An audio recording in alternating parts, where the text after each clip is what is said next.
ગાંધીનગર શહેરમાં ટાઇફોઇડના કેસોમાં સતત વધારો થઈ રહ્યો છે। વધુ 9 દર્દીઓના રિપોર્ટ પોઝિટિવ આવતા આરોગ્ય વિભાગ હરકતમાં આવ્યું છે। અત્યાર સુધીમાં ટાઇફોઇડના કુલ પોઝિટિવ કેસની સંખ્યા 84 પર પહોંચી છે। રાહતની વાત એ છે કે 10 દર્દીઓ સાજા થતા તેમને હોસ્પિટલમાંથી રજા આપવામાં આવી છે। તંત્ર દ્વારા સાવચેતીના ભાગરૂપે અત્યાર સુધીમાં પીવાના પાણીના 1000થી વધુ સેમ્પલ લઈ તપાસ અર્થે મોકલવામાં આવ્યા છે।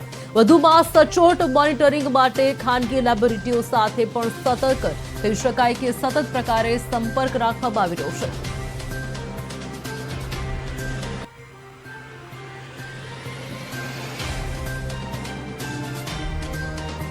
પત્રકાર પરિષદમાં ગાંધીનગર મહાનગરપાલિકા વતી હું આપ સૌનું હાર્દિક સ્વાગત કરું છું। મિત્રો, આજે જ્યાં સુધી ટાઇફોઇડના કેસીસનો સંબંધ છે ત્યાં સુધી ફક્ત 9 કેસો આજે નોંધાયા છે।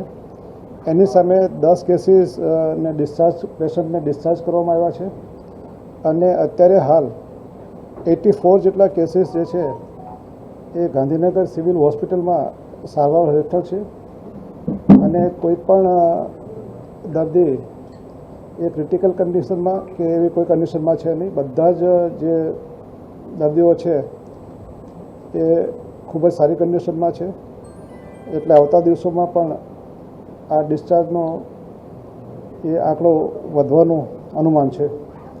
મિત્રો, અત્યારે સુધી આજની તારીખે તંત્ર દ્વારા 1000 કરતાં પણ વધારે પીવાના પાણીના ટેસ્ટ કરવામાં આવ્યા છે।